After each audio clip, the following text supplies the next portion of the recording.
Doctor Malini. ஒரு சிறிய அறிமுகம். தமிழுக்கு அமுதென்று பேர், அந்த தமிழ் இன்பத் தமிழ் எங்கள் உயிருக்கு நேர் என்கிறார் புரட்சிக் கவிஞர் என்று போற்றப்படும் பாவேந்தர் பாரதிதாசன் அவர்கள். அதற்கு ஒரு எடுத்துக்காட்டாக தமிழை தன்னுடைய உயிர் மூச்சாக நினைத்து வாழ்ந்து வருபவரை இன்று நாம் நேர்காணலில் சந்திக்க இருக்கிறோம். இவர் தமிழுக்கு ஆற்றி வரும் தொண்டை பட்டியலிட்டால் பட்டியல் பல பக்கங்களுக்கு தொடரும். ஒரு மனநல வழிகாட்டியாக அன்னை மொழி அன்பு வழி அமவ், தனியார் சிறப்பு சேவை அமைப்பு மற்றும் அகில உலக தமிழ் முழக்க களம் WTC நிறுவனர், எழுத்தாளர், சிறந்த பேச்சாளர், கவிஞர், பாடலாசிரியர், மொழிபெயர்ப்பாளர், இயக்குனர், இசையமைப்பாளர் மற்றும் கல்வியாளர், ஆய்வாளர். பல தொண்டு நிறுவனம் மூலம் தொடரும் இவரது நற்பணிகள் என பன்முகங்களை கொண்டவர் டாக்டர் மாலினி அவர்களின் சிறப்புகளை உங்களுடன் பகிர்ந்து கொள்வதில் மிகவும் மகிழ்ச்சி அடைகிறேன். வணக்கம். உங்களை சந்திப்பதில் மிகவும் மகிழ்ச்சி அடைகிறேன். நீங்கள் ஒரு சிட்னி வாழ் தமிழராக இருக்கீங்க.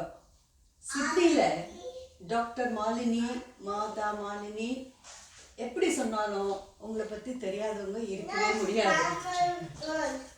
அவங்க சொல்கிற மாதிரி நிறைய பேர்கிட்ட பேசிச்சே உங்களை பற்றி சொல்லியிருக்காங்க.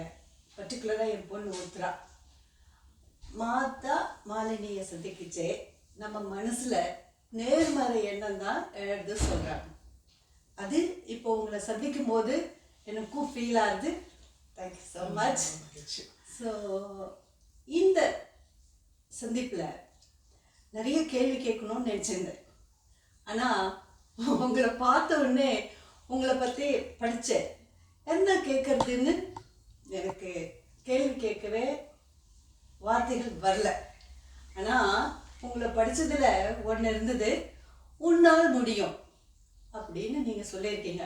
S, you can do. அது எழுதணும், அது சொல்லணும். நீங்கள் ஒர்க் பண்ணுற அந்த நிர்வாகமும் சரி, நீங்கள் பண்ணுற பல தொண்டு காரியங்களும் சரி, இந்த ஊக்குவிப்பால் தான் முடியுதுன்னு நினைக்கிறேன். அதை பற்றி கொஞ்சம் சொல்லுங்க. கண்டிப்பாம்மா. நம்மளால் முடியும் அப்படின்னு நம்மளை நாம் தட்டி கொடுக்கறதுங்கிறது ரொம்ப ரொம்ப முக்கியம்.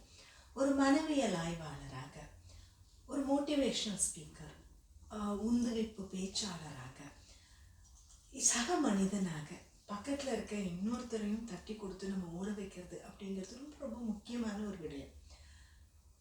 இதை நம்ம செய்கிறதுக்கு முன்னாடி நாம் நம்மளை தட்டி கொடுக்கறதுங்கிறது ரொம்ப ரொம்ப முக்கியம். இது சாத்தியம், இது முடியும் அப்படிங்கிற நம்பிக்கையோட நாம் நகரல அப்படின்னு சொன்னால், சுற்றி இருக்கிற எத்தனை பேர் தான் முடியும்னு சொன்னாலும் நம்மளால் எழுந்து ஓட முடியாது. நாம் நம்பணும், நாம் செய்யக்கூடிய விஷயங்கள் சாத்தியம் அப்படின்னு சொல்லி அப்படி உருவாகின பயணம் தான் எஸ் யூ கேன் சேனலும் சரி. சிட்னியில் நூற்றுக்கணக்கானவர்கள் ஒரு மன ஆறுதலுக்காக, ஒரு தேவை அப்படின்னு வரும்பொழுது, மென்டல் ஹெல்த் ப்ரோக்ராம் அப்படின்னு கூட நான் சொல்ல மாட்டேன், இது ஒரு மோட்டிவேஷனல் சப்போர்ட்டு தான் சொல்லுவேன். ஏன்னா மென்டல் ஹெல்த் ப்ரோக்ராம் அப்படின்னோடனே ஒரு பயம் வரும் எல்லாருக்குமே. என்ன, நம்ம ஏதோ பிரச்சனையாக நமக்கு நம்மளுடைய சமுதாயத்தில் அதை எடுத்துக்கிறதும் அந்த உதவியை எடுத்துக்கிறதுக்கும் பயப்படுறாங்க, குறைவாக நினைக்கிறாங்க. உடம்புக்கு வர மாதிரி தான் மனசுக்கு அப்படிங்கிற விழிப்புணர்வு இன்னும் முழுசாக வரல. அப்படி இருக்க பட்சத்தில் இந்த ஒரு உந்துவிப்பு, தன்னம்பிக்கை, தட்டி கொடுக்கறது ஒருத்தர் இந்த மாதிரியான வார்த்தைகள்னு சொல்லி அதை கொண்டு போகும்பொழுது நம்மளால முடியும் அப்படின்னு அவங்களுக்கும் நம்பக்கூடியதாக இருக்கும். அதில் நெருடல் இருக்காது. வெற்றியை நாடுவது மனித இயல்பு. ஆனால் தங்களின் தோல்வி கொள்ள துடித்தேன் இது மாறுபட்ட தலைப்பு. ஆனால் தங்களுக்கு பல பாராட்டுதல்களையும் வாழ்த்துக்களையும் பெற்று தந்துள்ளது. தோல்வி தலைப்பில் வெற்றி அடைந்ததை பற்றி அறிந்து கொள்ள ஆவல் எழத்தான் செய்கிறது.